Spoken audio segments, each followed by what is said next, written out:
पौधों और जंतुओं का संरक्षण, जैव विविधता, 12वां अध्याय। इसका पहला क्वेश्चन, धरती पर पाए जाने वाली विभिन्न प्रकार के जीवों की प्रजातियों, उनके आपसी संबंध को कहा जाता है? ए जैव विविधता, बी पर्यावरण, सी अभयारण्य, डी ऑल।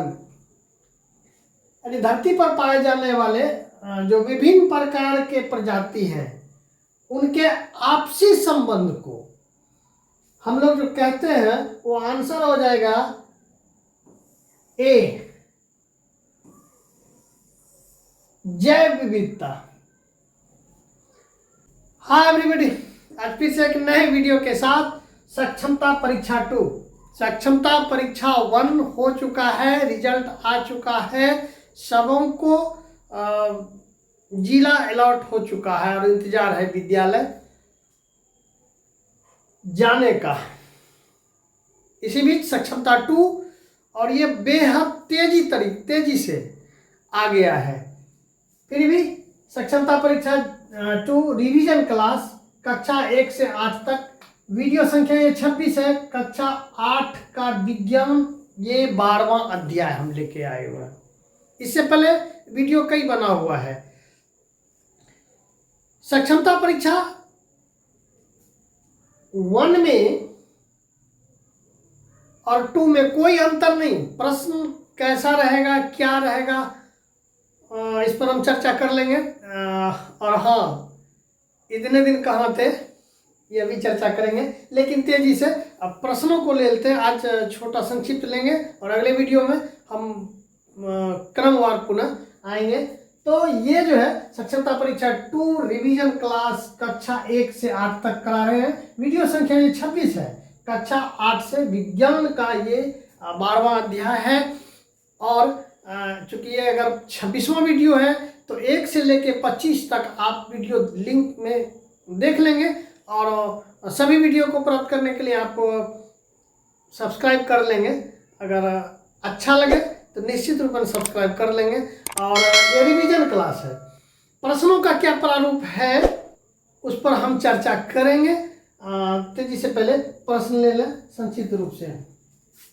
तो पहला प्रश्न हम लोग ले चुके हैं, धरती पर पाए जाने वाली विभिन्न प्रकार के जीवों की प्रजातियों, उनके आपसी संबंध को कहा जाता है जैव विविधता। दूसरा प्रश्न, अभयारण्य एवं राष्ट्रीय उद्यान में मना है क्या? ए नंबर कृषि, बी नंबर चारागाह, सी नंबर शिकार, डी नंबर ऑल। तो आंसर हो जाएगा डी नंबर ऑल, यानी कि कृषि। देखिए, अभयारण्य और राष्ट्रीय उद्यान जो बनाए जाते हैं उसके पीछे मुख्य जो वजह होता है कि जीव जंतु वो समाप्त न हो जाए, उनकी सुरक्षा हो विशेष रूप से। तो वह अपना जीवन किस एरिया में व्यतीत अच्छे तरीके से करते हैं, तो उस एरिया को संरक्षित कर दिया जाता है कि इस एरिया में अब उस जीवों के लिए ही एरिया तय हो गया है और क्या क्या चीज़ वर्जित है उस क्षेत्र में वो सरकार एक मानक तय कर देती है। तो इसमें देखें, कृषि, उस एरिया में कृषि एक शर्तों पे होता है न के बराबर होता है कृषि। क्योंकि खेती होगी तो जंगल वो नहीं बढ़ेगा, तब तो वो जंगल को काट के हटा दिया जाएगा, तो फिर जंगली जीव जंतु रह कैसे पाएंगे? तो कृषि तो निश्चित नहीं होगा। चारागाह आप जो मवेशी पालते हैं, हम लोग जो मवेशी गाय भैंस वगैरह सब जो पालते हैं, उसकी चारा के लिए अगर हम जाएंगे तो 2 बातें। एक तो जो व्यक्ति जाएंगे उनके लिए खतरा, और दूसरा जिनके लिए संरक्षित किया गया है उनका चारा है, आप उनके चारा को खत्म कर रहे हैं। तो चारागाह भी मना है, यानी कि वहाँ से जानवरों का खाना लाना वो मनाही है, और शिकार। भाई उन जीव जंतु को संरक्षित किया गया है, वहां खुशहाल जीवन व्यतीत करे, उनकी संख्या मेंटेन रहे, विलुप्त ना हो, और वहां शिकार होगा, मुसीबत है, तो उस पर भी प्रतिबंधित होता है। और अगर ये तीनों चीज तोड़े जाते हैं तो सरकारी कार्रवाई होती है, कानूनी कार्रवाई। तो ये कहा गया कि अभयारण्य एवं राष्ट्रीय उद्यान में मना है ये तीनों चीज, यानी डी ऑल। चलो तीसरा नंबर, निम्न में से कौन जंतु विलुप्त होते जा रहे हैं? ए बाघ, बी गैंडा, सी ब्लू व्हेल, डी ऑल। तो इसमें विलुप्त बाघ भी अब देखें कि विलुप्त के कगार पे है, गिनती के हिसाब से गैंडा भी उसी अवस्था में है, और ब्लू व्हेल तो और तो इसमें भी आंसर हो जाएगा डी ऑल, यानी कि विलुप्त के कगार पर बाघ, गैंडा, ब्लू व्हेल तीनों है। चलो 4 नंबर, राष्ट्रीय जलीय जीव है, राष्ट्रीय जलीय जीव है, ए ब्लू व्हेल, बी डॉल्फिन, सी घड़ियाल, डी मगरमच्छ। तो आंसर हो जाएगा डॉल्फिन। डॉल्फिन अपने भाषा में, देहाती भाषा में सोंस, देखते हैं पानी में ऐसे ऊपर आता है और फो एकदम सांस फेंकता है, तो सांस जो फेंकता है तो उसको उस देसी भाषा में सोंस कह दिया जाता है, उसका नाम पड़ गया सोंस। और वो ऊपर आता है हवा छोड़ के, फिर सांस लेकर और पानी में फिर वो जाता है। आप गंगा के क्षेत्रों में, गंगा में अक्सर देखने को अभी भी मिलता है, और इसको संरक्षित किया गया भागलपुर एरिया में, ये गंगा नदी के लिए संरक्षित कर दिया गया है। तो ये डॉल्फिन।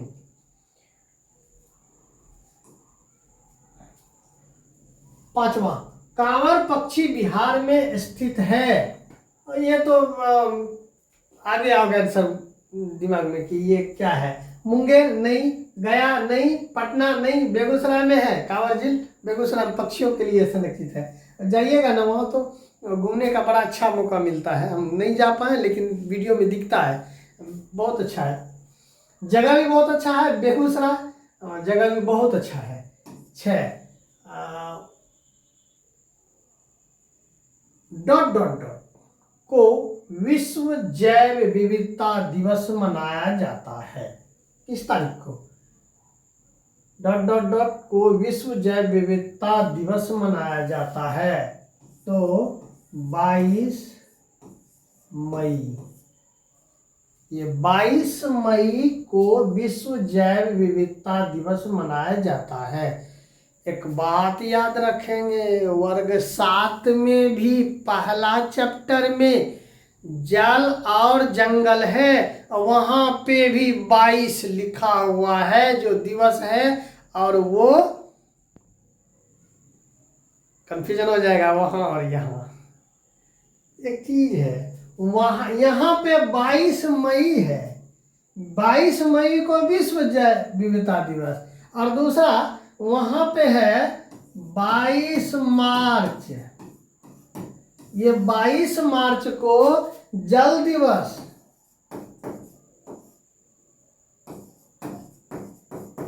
22 मार्च को जल दिवस। तो देखिए 22 मई को विश्व जैव विविधता दिवस, जबकि 22 मार्च को जल दिवस। ये मई और मार्च में ख्याल रखेंगे।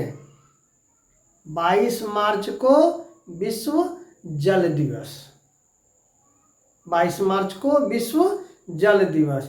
एक और दिवस है, याद आ रहा है? बिहार दिवस। बिहार दिवस 22 मार्च, यानी 22 मार्च को 2 चीज है, विश्व जल दिवस, विश्व जल दिवस, और प्लस बिहार दिवस।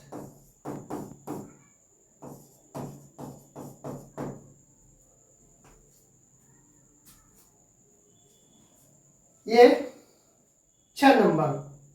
चलो 7वां में चले हम। देश का प्रथम राष्ट्रीय पार्क कौन है? जिम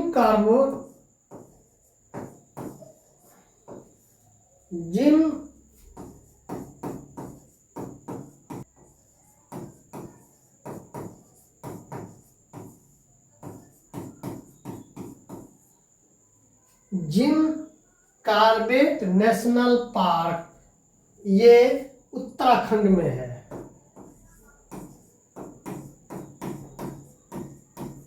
उत्तराखंड राज्य में है। यानी देश का प्रथम राष्ट्रीय park Jim Corbett national park Uttarakhand में पाए जाते हैं। 8 नंबर, संकटापन्न प्रजाति की सूची या अभिलेख ... पुस्तक में रहता है। किस पुस्तक में? तो एक काफी चर्चित पुस्तक है रेड डाटा।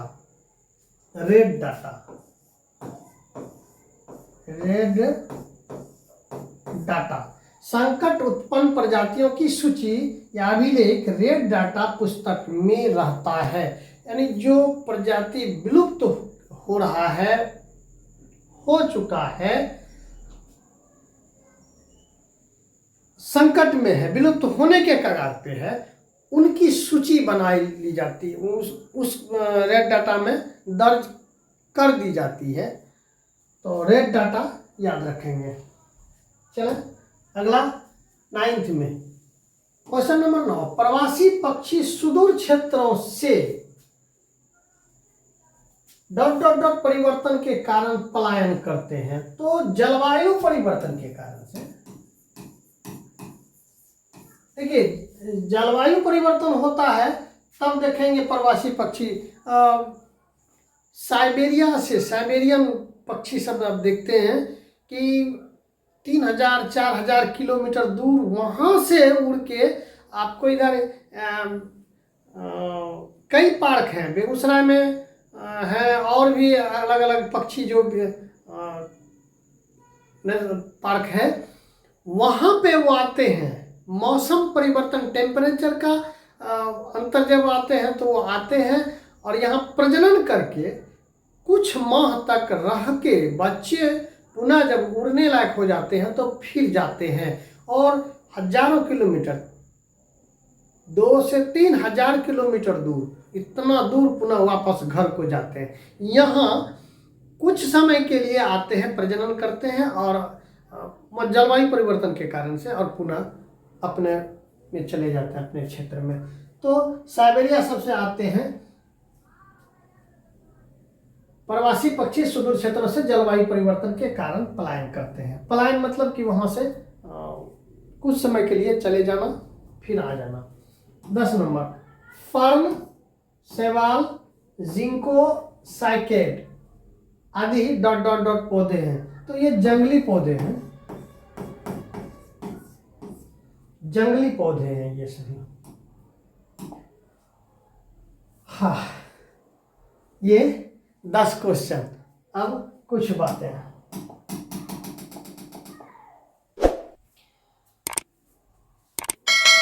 सक्षमता परीक्षा 1 मैं भी उसमें था सम्मिलित, और एक मन में सवाल आता होगा कि जब आप भी शामिल थे और तो आपका क्या हुआ? तो भाई 101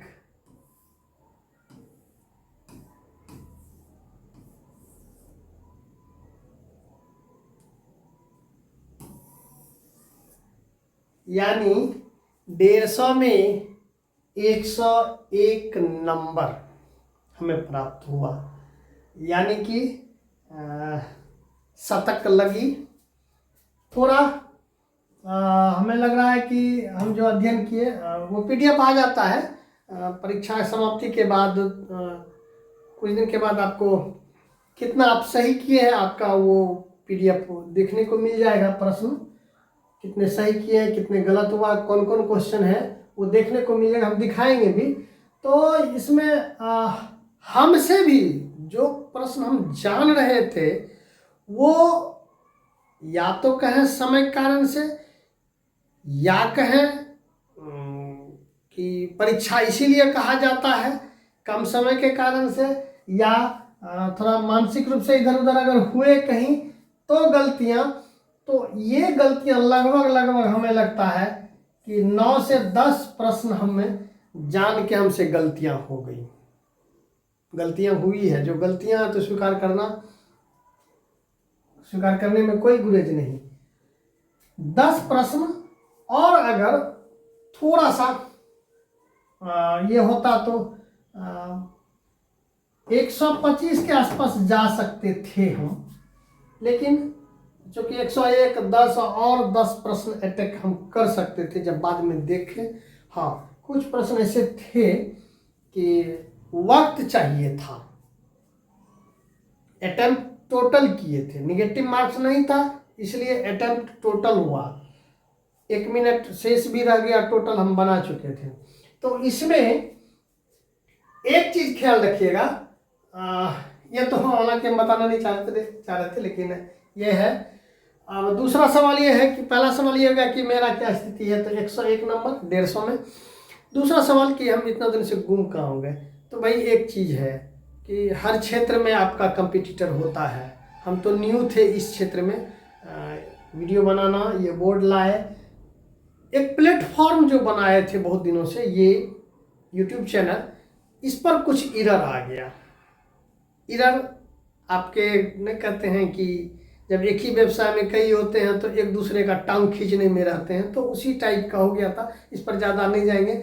वो इशू आया था और इशू अब समाप्त हो गया। इशू आया परीक्षा के बाद, तो हमने सोचा कंटिन्यू, हम सोचे बनाए रखें कंटिन्यू वीडियो, लेकिन इशू आ जाने के कारण से मन थोड़ा सा खिना गया था, लेकिन प्रॉब्लम सॉल्व हो गया और उसका उपाय भी ढूंढ लिए।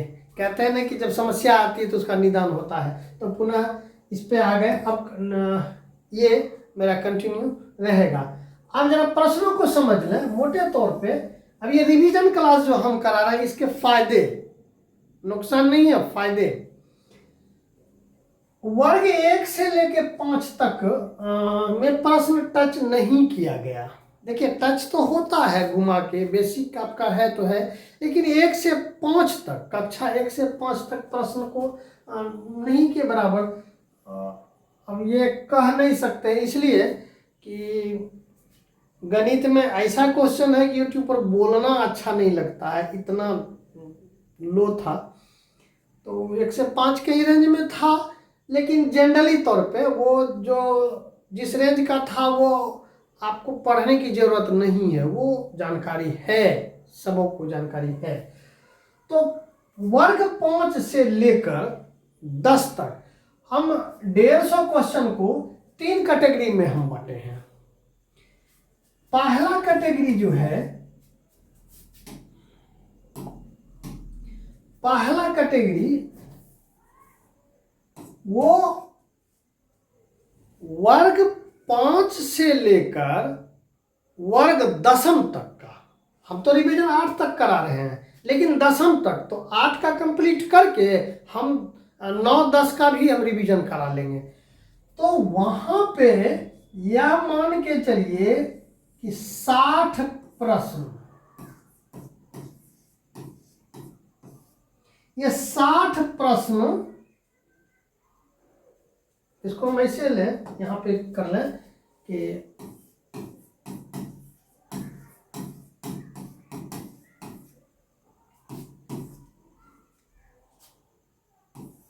फाइव टू 10 कक्षा से 60 प्रश्न,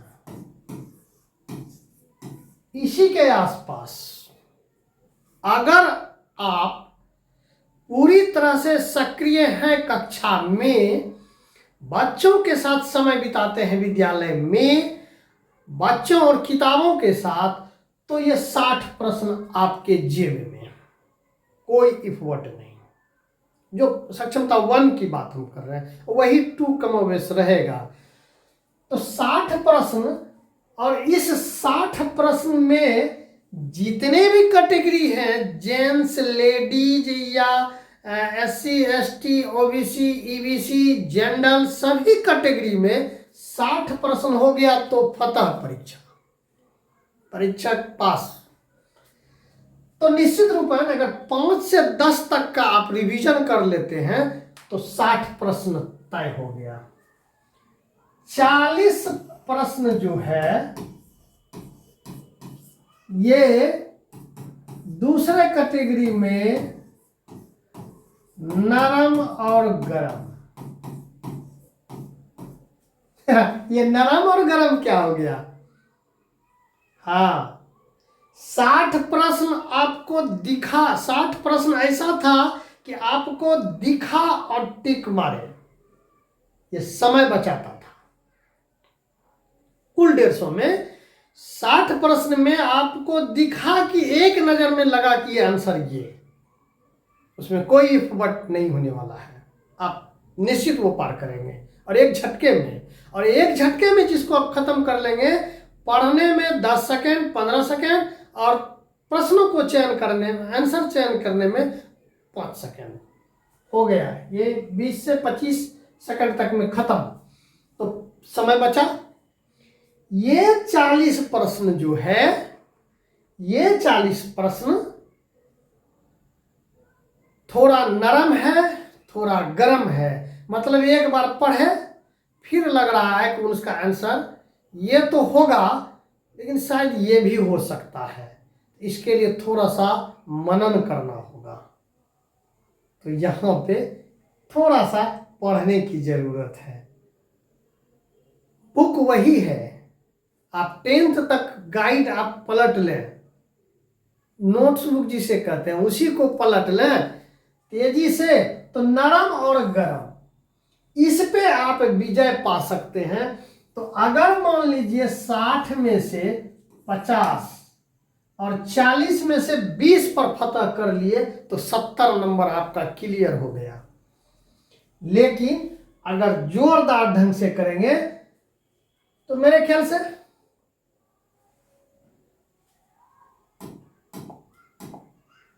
ये 60 तो तय है, आपके जेब में है। ज्यादा से ज्यादा 5 मिस हो सकता है, बाकी वो उतना तो कर ही लेंगे। 40 प्रश्न में नरम और गरम, इसमें से आप 25 तक आप अगर थोड़ा सा स्थिति आएगी तो आपको गणित है तो उसे बनाना होगा। सभी गणित नहीं, कुछ प्रश्न है जो आपको बनाना होगा, या कुछ साइंस है तो आपको थोड़ा सा मनन करना होगा। और इंग्लिश में तो टेंस मय था भाई, क्या बोले, टेंस मय था। तो ये नरम और गरम ये। और तीसरा क्या कैटेगरी? तीसरा कैटेगरी ये भैया BPSC।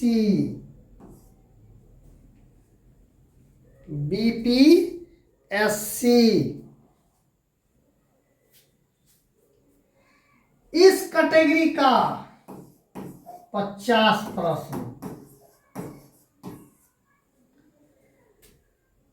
कुल 150 हो गया।